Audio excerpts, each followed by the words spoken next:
So, ating mensahe po sa hapang ito ay patungkol po sa pagkakaisa. Yung pagkakaisa ayon po sa basihan ng banal na kasulatan. Kasi maraming klaseng pagkakaisa.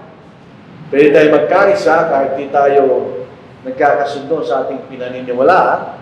Yun ang tinatawag ng unity in diversity. O tayo po'y magkaisa kahit hindi tayo sumasang-ayon. Pero tignan po natin kung ano ang talagang tunay na basihan ng pagkakaisa sa banal na kasulatan. Paano tayo magkakaisa? Saan po tayo magkakaisa? Yan kung gusto natin bigyan pansin sa ating pag-aaral. Dito po sa Efeso, tingnan natin mga talata. Efeso ay sa ika-4 na kabanata, unang hanggang sa ika-6 na talata.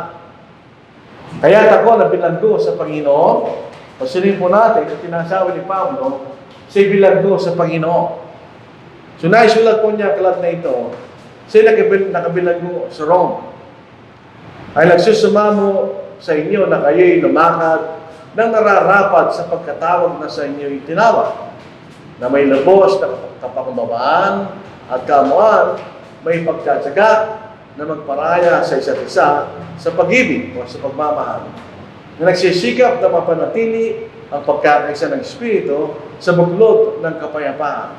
May isang katawan, isang Espiritu, kung paanong tinawag kayo sa isang pag-asa ng pagkatawag sa inyo, isang Panginoon, isang pananampalataya, isang bautismo, isang Diyos at naman ng lahat, na siyang nasa ibabaw ng lahat, at sumasa lahat, at nasa lahat. Ito po ang magiging basihan ng ating pag-aaral po sa hapong ito. Yung unang talata, dito po sa English, ano po?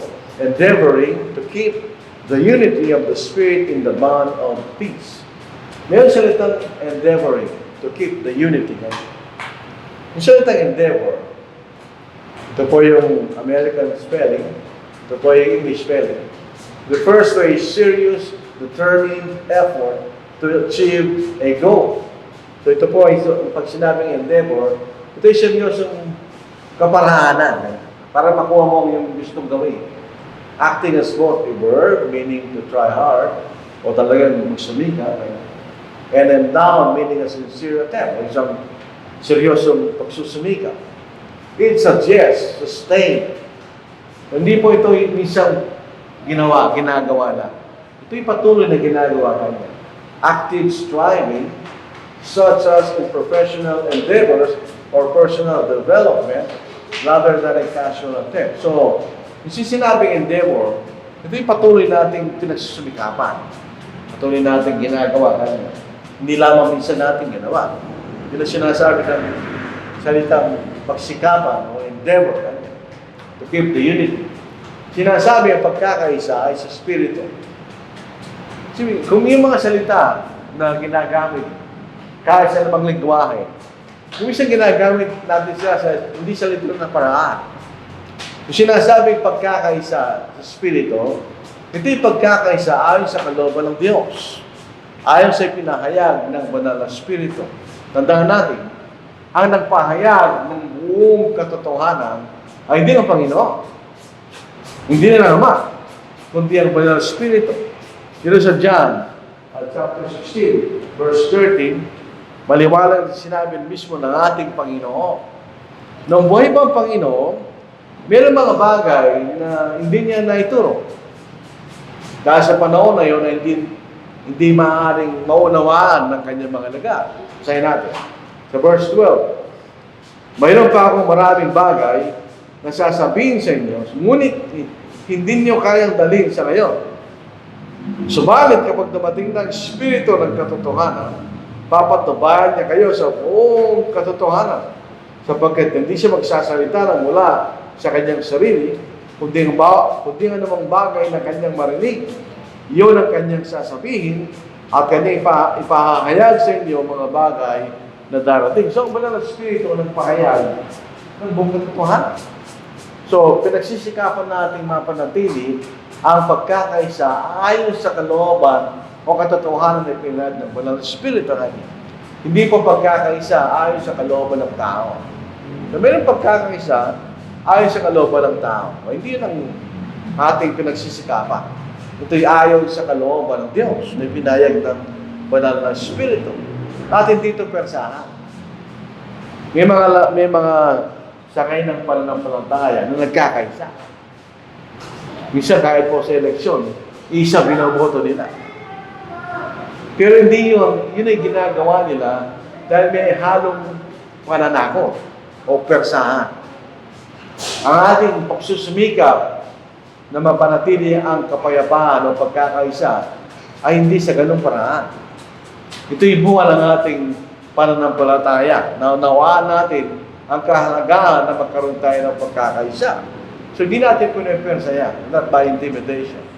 Kung dito seryosong kaparaanan sa mapayapang paraan. So, in other words, pinag-aaralan po natin ang sinasabi ng Biblia upang magkaroon tayo ng pagkakaisa. Yun ang sinasabi ng talatang ito, mga kapatid. Pinagsisikapan natin ng pagkakaisa sa tali ng kapayapaan. Pero ang katanungan, saan tayo magkakaisa? Yun ang problema ng tao sa panahon natin ngayon. Saan tayo magkakaisa? Ano ang ating pagkakaisahan? Dito po sa binasa nating mga talata,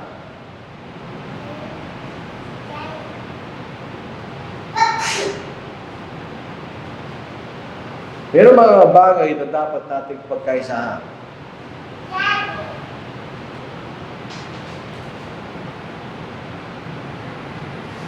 Yung isang katawan, isang espiritu,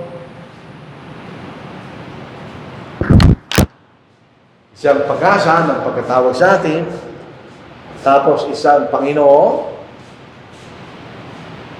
isang pananampalataya, isang bautismo, at isang Diyos at Ama. Yun ang sinasabi ni Pablo na dapat natin pagkaisahan. Ito ang pagsumikapan natin na magkaroon tayo ng pagkakaisa. Yun ang sinasabi sa atin sa mga unang talata. So, isa-isayin po natin. Ano ba itong mga isang mga bagay na ito? Hindi ba hinatabatin yun? Unang-una, isang katawan. Alam niyo, ang mga salita natin, iba-iba. Kung pupunta tayo sa Pangasinan, yung salitang katawan, ang ibig sabihin Panginoon. Pero dito, yung binabakit na katawan, dalawang bagay. Pwede yung may katawan ng ating Panginoon, yung kaya physical na katawan, o isang ibang uri ng katawan. Dito sa Ephesians chapter 1, verse 22, at kanya inilagay ang lahat ng mga bagay sa ilalim ng kanyang mga paa. At ginawa siyang ulo sa lahat ng mga bagay sa iglesia, na siya katawan niya, ang kapuspusan niya na pupuspos ng lahat sa lahat. Dito maliwanag na sinasabi sa atin na iglesia, katawan na tinutukoy ay ang iglesia. So yung katawan na sinasabing isang katawan ay tumutukoy sa iglesia ng ating Panginoon na siyang katawan niya. Yun makikita natin. Sa Colossians chapter 1 verse 18, ganun din. Siyang ulo ng katawan. Pero pinapaniwalag sa atin kung ano yung katawan. Ang iglesia. Siyang pasimula, ang panganay, mula sa mga patay, upang siya ay maging pangunahin sa lahat ng mga bagay. So, yung isang katawan ay iglesia ng ating Panginoon. So, basically, sinasabi ni Pablo, kailangan tayo magkaisa sa paniniwala na may isang iglesia lang. May tinatag ng ating Panginoon. Hindi marami, kundi isa lang. Yung uli ko kung pag-check, 40,000, pero sabi ng isang kapatid, 60,000 na. 60,000 na iba-iba klaseng iglesia na naniniwala, allegedly, sa ating Panginoon at sa banal na salita. So yun, 60,000, pero sinasabi ng Biblia, isang iglesia lang. Nang ito po'y ipinangako ng Panginoon, dito sa Mateo, chapter 16, verse 18, maliwanag po, isa lang. Singular. Hindi siya marami. Basahin po natin. At sinasabi ko naman sa iyo na ikaw ay Pedro, at sa ibabaw ng batong ito ay tatayo ko ang aking iglesia, at ang mga pintuan ng Hades ay di magwawagi laban sa kanya. Ibig sabihin, kahit mamatay ang Panginoon, siya mabubuhay ng maguli pag itatag ang iglesia niya. Ang sabi niya, itatayo ko aking iglesia. I will build my church. Isa lang. Kailangan tayo magkaisa sa paniniwala at katotohanan na mayroon lamang isang iglesia. Ito po ang sitwasyon ngayon. Ang mga tinatawag ng mga Kristiyano naniniwala sa ating Panginoon, watak-watak, iba-iba.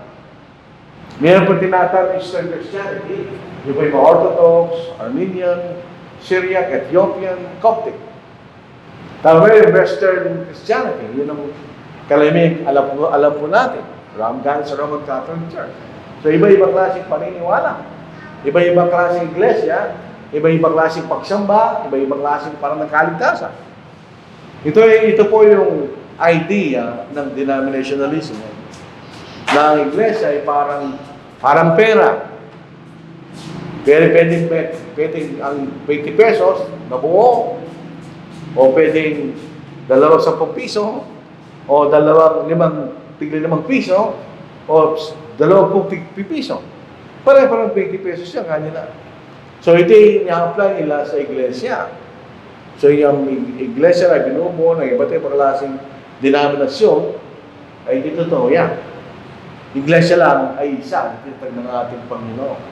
Kaya hindi tayo pwede makipagkaisa sa mga denominasyon. For instance, tayo pwedeng makisama sa mga Baptist, o sa mga Catholic, o sa mga Methodist, etc.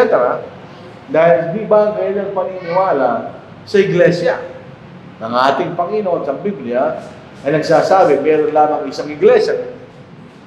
Hindi maraming iglesia. Isang iglesia lang. So, kailangan tayo magkaisa sa paniniwala na may isang iglesia lang. Isang espiritu. One spirit. Kailangan tayo maniwala na mayroon lang isang espiritu. Ito may kailangan natin unawain na maayos. Pansinin po natin, mamaya may papakita natin. Ang Ama ay espiritu. Ang ating Panginoon, bago siya nagkatawang tao, ay nasa kalagayan ng pagkikisang espiritu. Na sinasabi sa John chapter 4, ang Diyos ay espiritu, at ang sa kanya sumasamba ay kinakailangan sa umbas sa espiritu at sa katotohanan. So, paano naging isang espiritu lang, samantalang yung 3 persona sa pagka-Diyos ay mga espiritu? Dahil may isang kahulugan sa Biblia, ang salitang espiritu. Kuminsan ito tumutukoy sa isang tagapagpahayag o sa isang tagapagturo. Pag sinasabi natin isang espiritu, isa lang ang nagpahayag ng katotohanan, isa lang ang ating tagapagturo. Yan ay walang iba kundi ang Banal na Espiritu. Ngunit binasa natin kanina. Mayroon pa ako maraming bagay na sasabihin sa inyo, ngunit hindi nyo kayang dalhin sa ngayon. Subalit kapag dumating ng Espiritu ng katotohanan, papatubayan niya kayo sa buong katotohanan, sapagkat hindi siya magsasalita ng mula sa kanyang sarili, kundi ganang bagay na kanyang marinig, yun ang kanyang sasabihin, at kanyang ipaahayag sa inyo yung mga bagay na darating. So, yung espiritu rito, ang isang espiritu ay tumutukoy sa isang tagapagpahayag ng katotohanan. In other words, ang trabaho ng Espiritu Santo ay siya lamang ang magpapahayag sa buong katotohanan. Kasi sinasabi sa atin, may isang espiritu kanya. So, trabaho niya ay tagapagpahayag. Kung pupunta tayo sa ibang mga kasulatan, yun ang ginagawa ng Banal Espiritu. Sa 1 Timothy chapter 4, verse 1, ngayon mo na paniwala na sinasabi ng Espiritu na sa mahuling panahon, ang iba'y tatalikod sa pananampalataya sa pamagitan ng pakikinig sa mga mandarayang Espiritu. At sa mga aral ng mga demonyo. So dito maniwala, dalawang espiritu yan. Ang Banal na Espiritu na nagpapahayag ng katotohanan at ang mga mandarayang espiritu na nagtuturo ng mga aral ng mga demonyo. So, salitang espiritu, hindi na tumutukoy sa kalagayan o kalikasan, kundi tagapagpahayag o tagapagturo kanya. Dito maliwanag, may mga mandarayang tagapagturo kanya. Hindi naman necessary na espiritu yung mga nagturo. Ito yung mga tao. Pero ang kailan pinapakinggan ay mga maling aral. Aral ng mga demonyo. So, kung titingin po tayo sa ibang mga natin tingnan dito. Titingin tayo sa unang 1 John. Dito makikita natin sa may mga bulang propeta, sabi ni Apostle John. At tinukoy ay mga espiritu.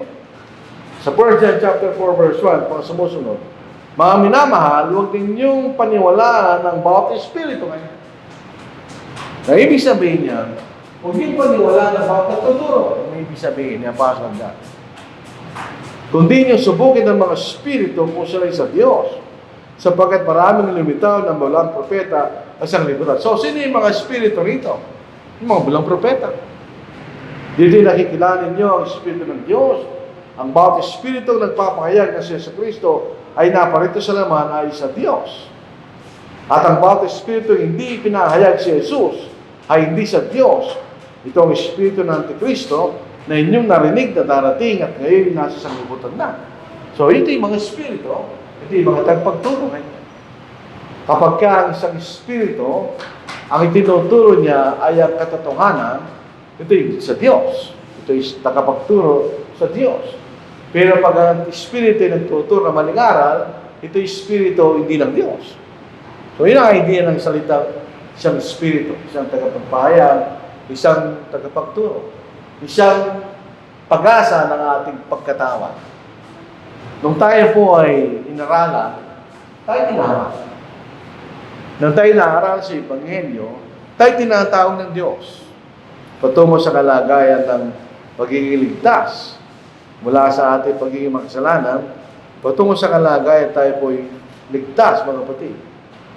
Sa pangalang Tesalonica, sa ika-4 na kabanata, sa ika-14 na talata, dito'y tinawag niya kayo sa pamagitan ng aming Ebanghelyo upang makamit ang kalalatihan ng ating Panginoon Jesucristo. So, paano tayo tinawag? Sa pamagitan ng Ebanghelyo.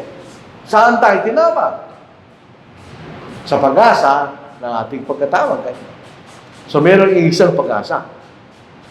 Bawat Kristiyano, kailangan tayong magkaisa sa paniniwala na may isang pag-asa. Ang pag-asa na yan ay ang buhay na walang hanggan sa langit. Hindi sa lupa. Sa langit, mga kapatid. Sa Titus chapter 1 verse 2, sa pag-asa ng buhay na walang hanggan, bago pa nagsimula ang mga panahon, ito'y pinangako ng Diyos na hindi nagsisinungaling. Kapag ka isang tao nangako sa atin, hindi tayo tiyak. Bakit? Mahal siya mamatay. Pangalawa, may mga bagay na wala sa kanyang kontrol, kaya maaaring hindi niya magawa ang pinangako niya sa atin. Pero ang Diyos ay makapangyarihan sa lahat. At ang Diyos ay hindi sinungaling. So yung pag-asa na sinasabi niya sa atin, na kanyang ipinangako, ay totoo. At ito yung bibigyan niya sa atin. So yun ang pag-asa natin, ang pag-asa ng buhay na walang hanggan. Ngayon, saan yun? Dito po sa unang Pedro, unang kabanata, sa ika-4 na talata, tungo sa isang manang hindi nasisira, walang dungis, at hindi kumukupas, na inilaan sa langit para sa inyo. So ito'y sa langit. Yung buhay na wala hanggan ay sa langit. Yan ang isang pag-asa na dapat nating pagkaisahan. May mga sakay ng pananampalataya na hindi ganoon ang paniniwala nila. Hindi ganoon ang pag-asa na itinuturo nila. For instance, makikita natin, yung bulang pag-asa, false hope, yung mga saksi ni Jehovah. Yung mga saksi ni Jehovah primarily, kailang pinaniniwalaan ay ganito. Yung mga saksi ni Jehovah ay naniniwala na tanging 144,000 ang pupunta sa langit. Yun lang pupunta sa langit. Yung karamihan na hindi kabilang doon sa 144,000 ay mananatili sa lupa magpanginanman. Yun ang kailang pinaniniwalaan. So, dalawang klaseng pag-asa. Kung ikaw ay maswerte, na bilang ka sa 144,000, sa langit ka. Kung hindi na ka nabilang doon, ikay mananatili sa lupa magpahinagman. Totoo ba yan? Pagka ganito ang pag-asa, ay may kinikilingan ng Diyos. Meron siyang paborito, 144,000, at yung hindi paborito sa lupa lang. Ang problema dito, saan sila titira sa lupa? Samantalang sinasabi ng Panginoon sa pamagitan ni Apostle Peter na pagdating ng ating Panginoon na gaya ng isang magnanakaw, ang lupa at ang langit ay sisirain. Basahin po natin. Sa Pangalang Pedro, 3 kabanata, sa 10 talata. Ngunit darating ang araw ng Panginoon. Pag nababasa po natin yung katagang, the day of the Lord, yun ay judgment. Ang pag-aaral mo sa Old Testament. So ito yung judgment day. Ngunit darating ang araw ng Panginoon na gaya ng isang magnanakaw, so hindi natin alam. At ang kalangitan, nakikita na sa taas. Ang kalangitan, sabi rito, ay maglalaho kasabay ng malakas na ingay, at ang mga sangkap ay matutupok sa apoy, at ang lupa at ang manggawang nasa naroon ay masusunog. Sa Judgment Day, dahil dadalhin na ng Panginoon sa langit ang mga tapat, at dadalhin na sa impyerno ang hindi tapat, so anong gagawin niya sa lupa? Sisirain niya ng Diyos. So, ang ating tinitiran ay may langit at may lupa. At meron tayong bagong tirahan. Dito po sa 13 kabanata nito, 13 talata ng 3 kabanata ng Pangalang Pedro. Ngunit ayon sa kanyang pangako, ay naghihintay tayo ng bagong langit at ng bagong lupa kung saan ang katwiran ay naninirahan. Yun ang langit. Tapos ang nasa ng Diyos. Bendito to itong pag-asang ito, yung mga born again, meron silang abundant life na pag-asa. Nang kapag ikaw ay naging born again, ay pinapangako na ng Diyos na magkakaroon ka ng marangyang pamumuhay. Abundant physical life, abundant material life sa lupa. Yun ang kailang pinaniniwalaan. Walang ipinangako gano'n ng Diyos. Doon po sa amin, nung nakatira pa kami sa Northern Hills, sa Tandak doon, may grupo ng born again. Meron siya tinatang testimony. Pupunta sa harap at pagpapakaya. Ang sabi ng isang miyembro na isang babae, nung tinanggap namin ng Panginoon kanya, at kami muling ipinanganak, we were born again, ay kumandang buhay namin. Kanya. Di tapos na. May tumayo naman, na isa, galit na galit. Ibig po sabihin kanya, sinumpa kami ng Panginoon. Lalo kami nag-born again kanya, ay nagkaroon kami ng maraming problema at ang aming buhay nagka-problema. Ginagawin sila. Nabuwag yung kailang grupo. Dahil mali yung kailang tinuturo. Hindi ng pag-asa na sinasabi sa Biblia, ang pag-asa ay ang buhay na walang hanggan sa langit. Kailangan tayong magkaisa doon sa ganong klaseng paniniwala. Binasa natin kanina.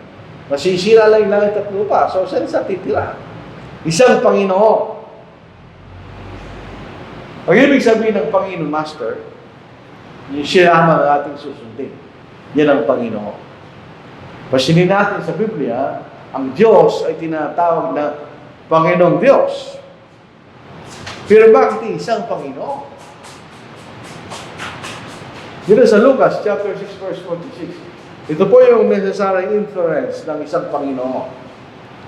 Bakit tinatawag ninyo akong Panginoon, Panginoon, ngunit hindi nyo ginagawa ang sinasabi ko? Kasi ninyong pangungusap, ginamit ng Panginoon, hindi nyo ginagawa. So pag tayo naniniwala sa Panginoon na siya sa Kristo, kailangan natin ginagawa ang sinasabi niya. Patuloy natin ginagawa. So, isa lamang ang ating sinusunod. At ginagawa natin ang sinasabi niya. Yan ay walang iba kundi ang ating Panginoong Yesu Kristo. Dito po sa Acts chapter 2, verse 36. Nung nangaral si Apostle Peter, kasama ng 11, ipinakilala niya at pinatunayan na si Jesus na kailang ipinako sa krus. Yan ang ginawang Kristo at Panginoon ng Diyos. Kanya. Basahin natin. Kaya dapat malaman na may katiyakan o walang pagdududa ng buong sangbahayan ng Israel na ginawa siya ng Diyos na Panginoon at Kristo, itong si Jesus na yung ipinako sa krus. So, sino yung isang Panginoon? Yan ang ating Panginoon sa Kristo. Yun sa John chapter 14 verses. Sinabi sa kanya ni Jesus, ako ang daan at ang katotohanan at ang buhay. Sino man ay hindi makakarating sa Ama, kundi sa pamamagitan ko. Siya may autoridad na. Na kailangan pag sumunod tayo sa Kanya, dadalhin tayo sa langit. O siya at siya lang ating sinusunod. Walang iba kundi ating Panginoon. Sa Mateo chapter 28 verse 18, lahat ng autoridad sa langit at sa baba ng lupa ay naibigay na sa akin. Sa lalaan ng kaligtasan, ang lahat ng autoridad ay nasa ating Panginoon. Ay siya ang isang Panginoon na dapat nating sundin. Kaya nga po sa iglesia, siya nasusunod. At kanyang nilagay ang lahat ng mga bagay sa ilalim ng kanyang mga paa at ginawa siya ulo ng lahat ng mga bagay sa iglesia. Na siya katawan niya, ang kapuspusan niya na pumupuspos ng lahat sa lahat. Lahat ng mga bagay sa iglesia ay sa ating Panginoon. Sila mga may otoridad, sila ang dapat natin sundin.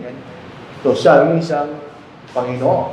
Kailangan din tayo magkaisa sa katotohanan na may isang pananampalataya. One faith. Ang salitang faith o pananampalataya ay galing sa salitang Grego na pistis.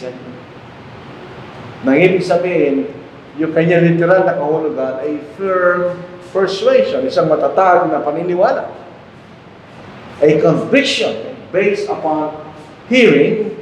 So ito po yun, sa panahon na yun, na hindi pa nakasulat ang Bagong Tipan, tayo sumasampalataya sa panigilig ng salita ng Panginoon. It's used in the New Testament always of faith in God or Christ or things spiritual. So ito yung matibay na paniniwala. Pero papasanin po natin sa Bagong Tipan, maraming pagkagamit ang salitang pananampalataya. Number 1, trust, ang pagtitiwala. Pag sinabi natin nagtitiwala na, ikay sumasampalataya. Tingnan po na sa Romans, chapter 3, verse 25, ito ang ating mababasa. Na siya iniari ng Diyos bilang handog na pagtubos sa pamagitan ng kanyang dugo na mabisa sa pamagitan ng pananampalataya.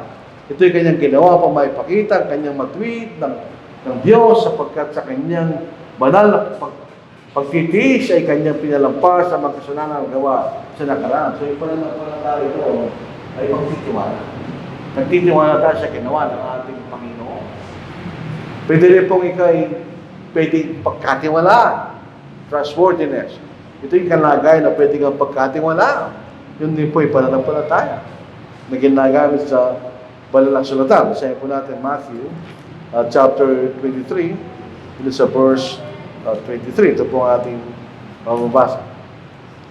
Kahabag-habag kayo, mga kaskribo at mga pariseyo, na mapagkunwari, sapagkat nagiging po kayo ng yerbabuena, ng anis at ng komino, at yung pinababayan ng higit na mahalagang bagay ng kautusan, ng katarungan, ng mabag, at tanampalataya. Subalit dapat sana ninyong gawin ng mga ito na hindi pinababayan ng iba. So, yung kailang pagiging pagkakatiwalaan.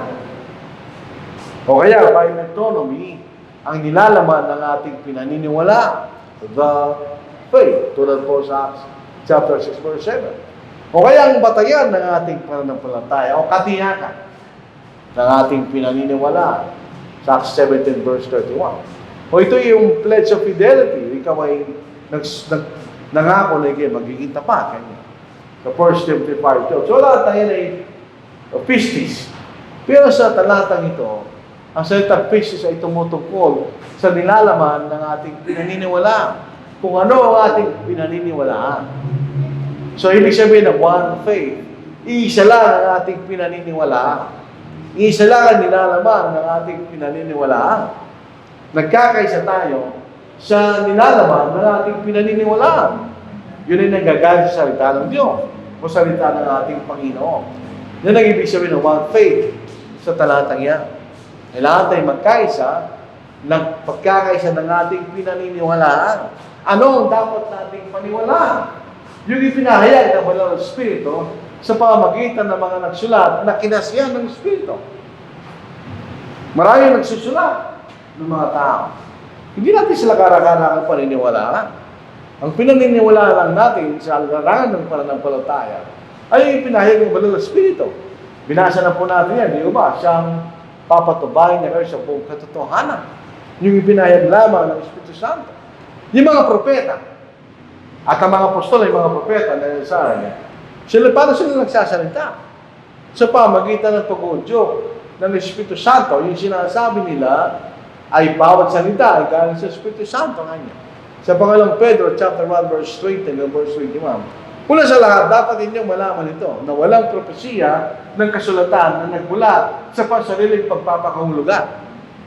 Sapagkat walang propesiya na dumating kailanman sa pamagitan ng kalooban ng tao, kundi ang mga tao inudyukan ng Espiritu Santo ay nagsalita mula sa Diyos. So itong mga apostol, yung mga propeta, dahil sa Old Testament kaya sa Bagong Tipan, sila nagsisalita mula sa Diyos na sila yung nangudyukan ng Espiritu Santo. Sa lahat ng sinasabi nila ay galing sa Espiritu Santo kanya. Later on, ito yung naisulat. Kaya ito meron tayong tinatawag na Bagong Tipan. Ito.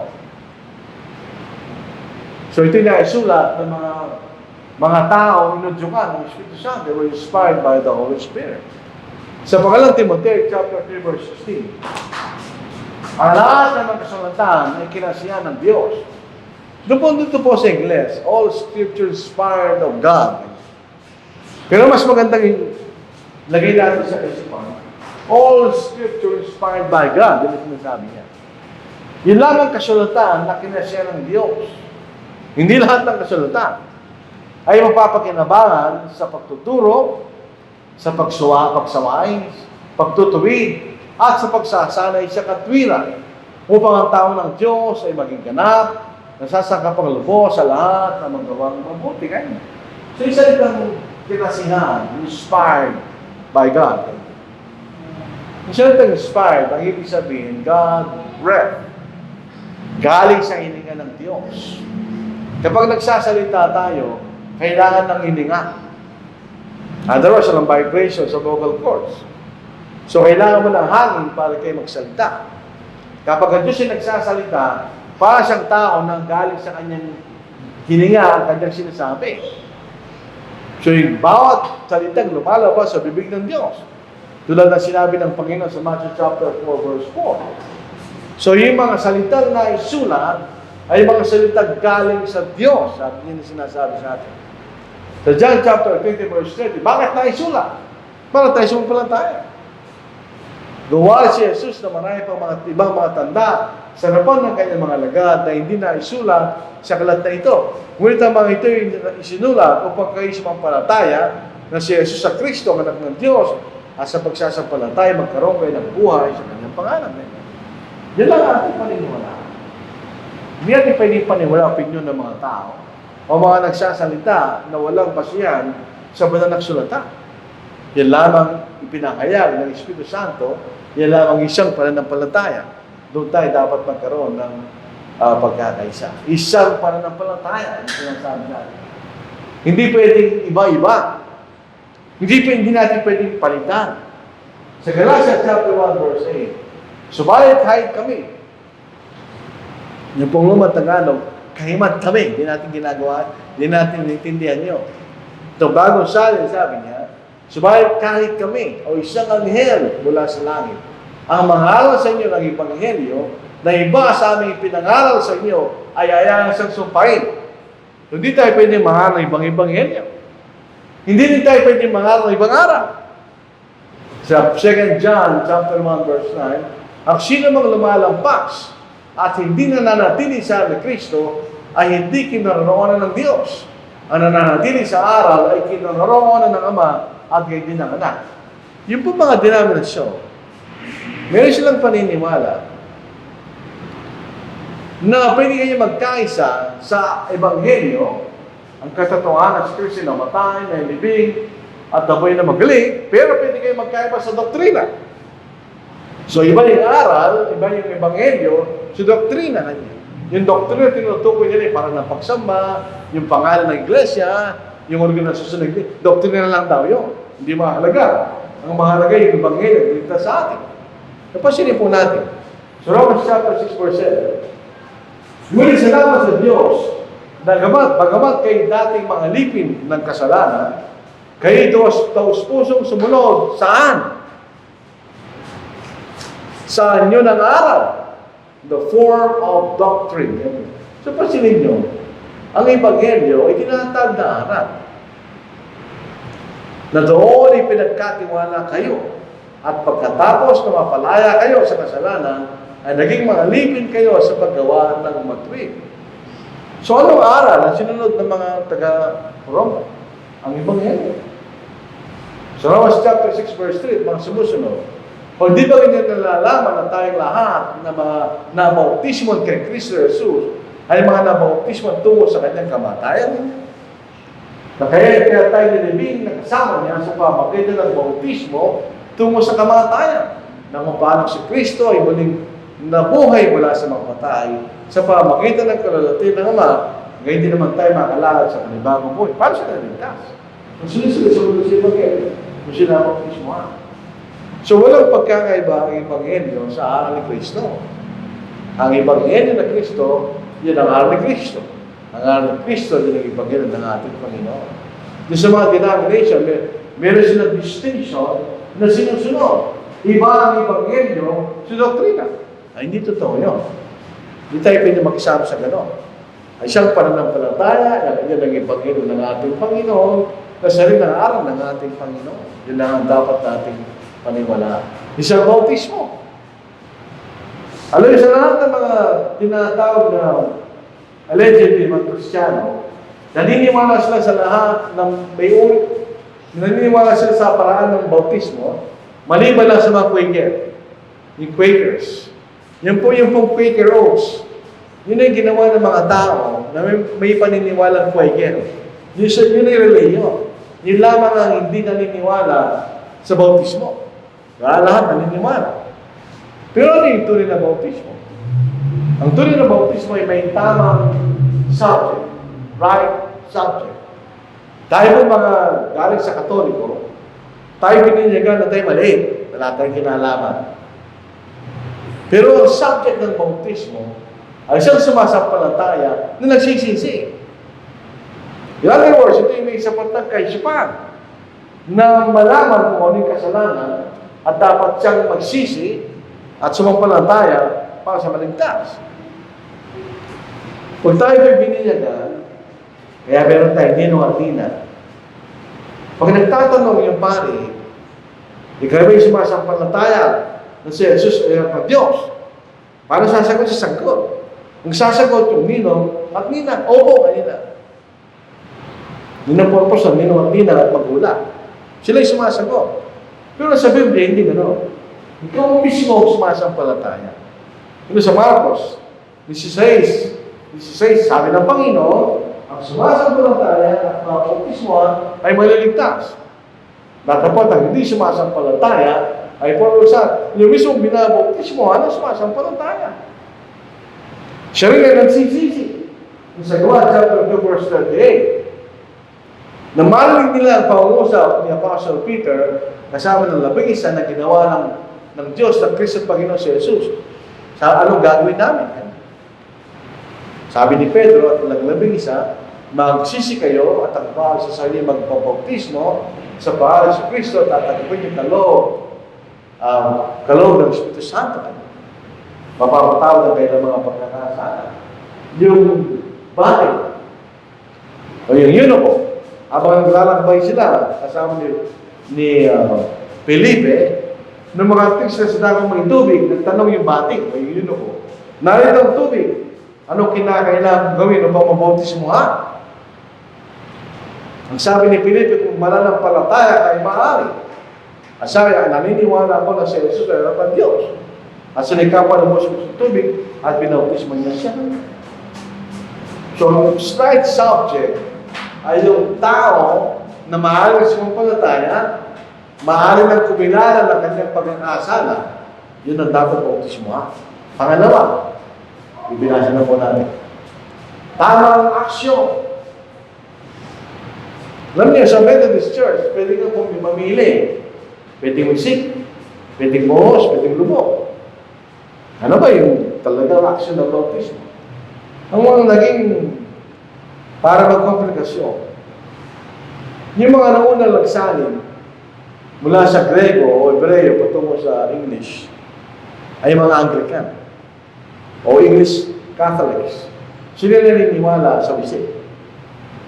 So, nung isalin nila ang Biblia, makita nila yung baptisma, kanyan, o baptism, ay galing sa salitang baptisma, nag-ibig sabihin na immersion, at ang salitang baptize, galing sa salitang baptizo, na ibig sabihin to immerse. Siyempre, meron silang problema doon.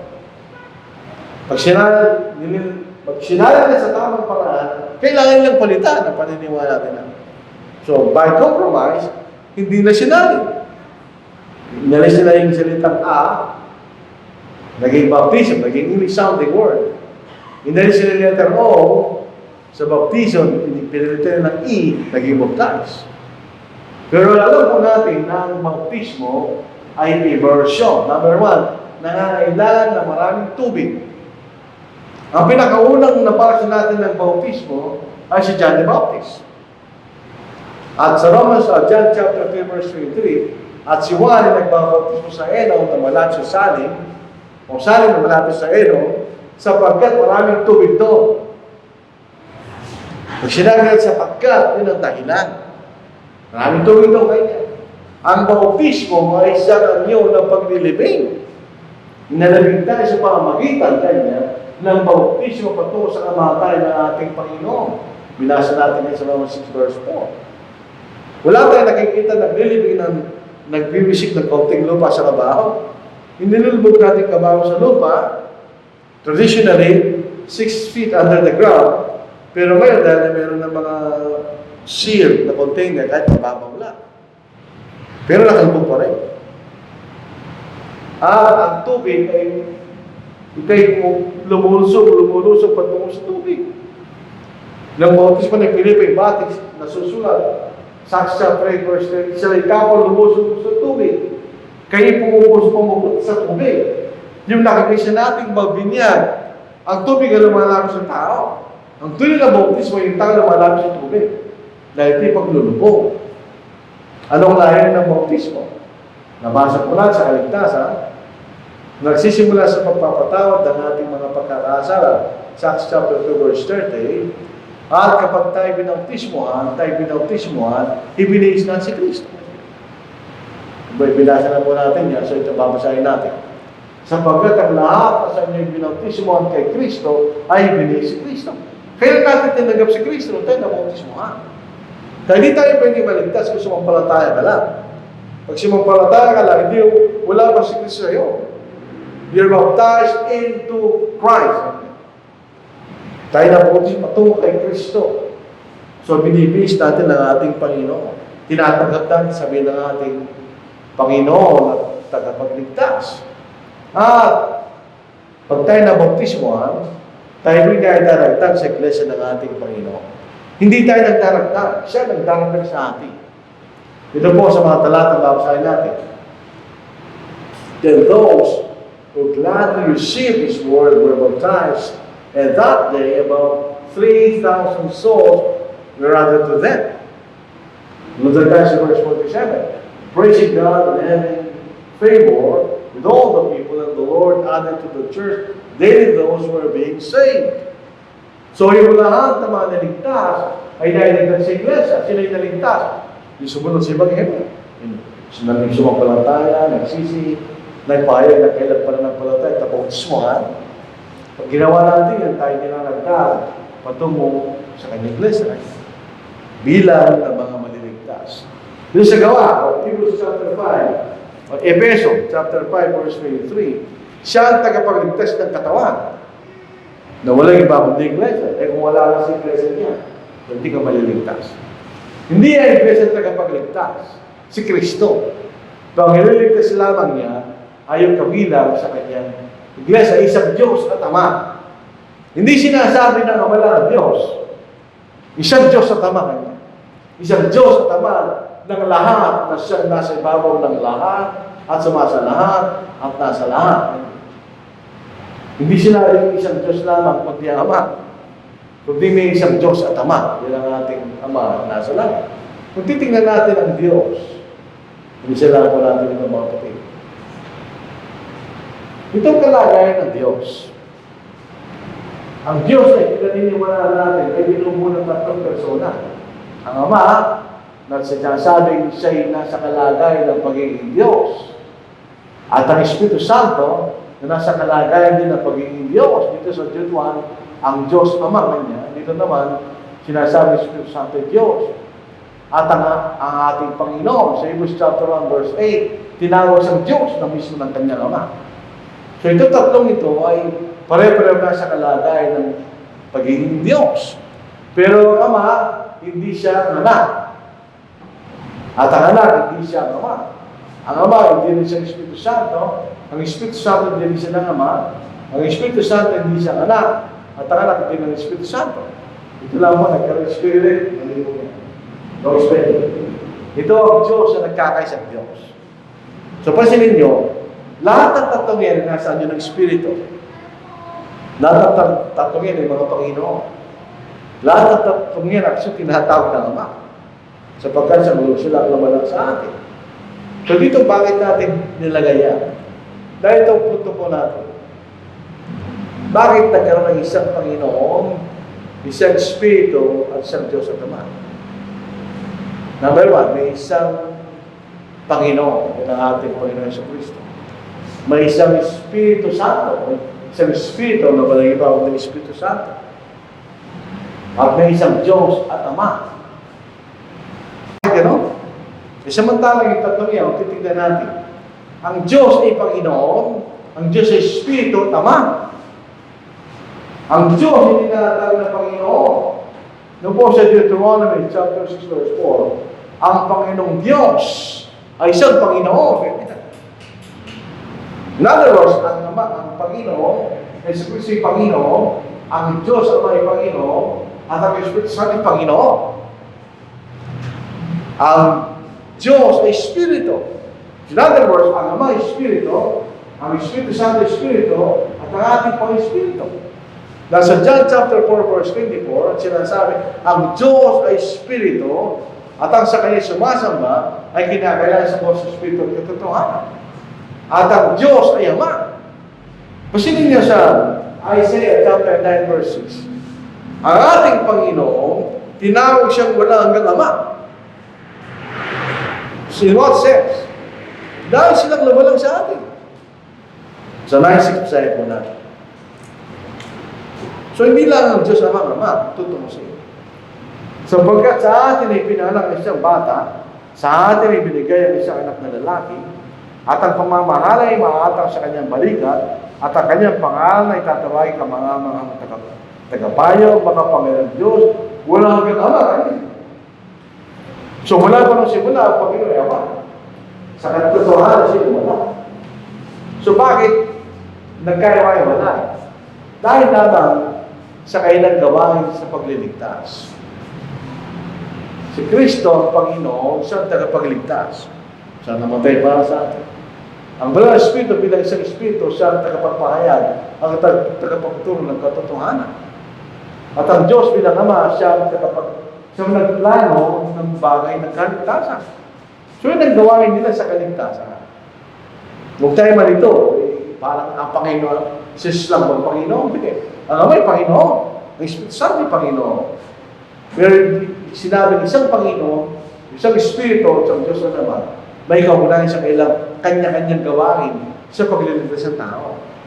So, kailangan tayo nating paniwalaan yun, no? Puti, na sinasabi sa atin. So, ito ang basis ng ating pagkakaisa. Hindi tayo pwedeng umiba. Kailangan isa natin paniniwala na may isang iglesia lamang na tinayong ating Panginoon. May isang Espiritu lamang na nagpagturo at nagpagpahayag ng katotohanan. May isang pag-asa lamang na walang ibang buhay na walang hanggan.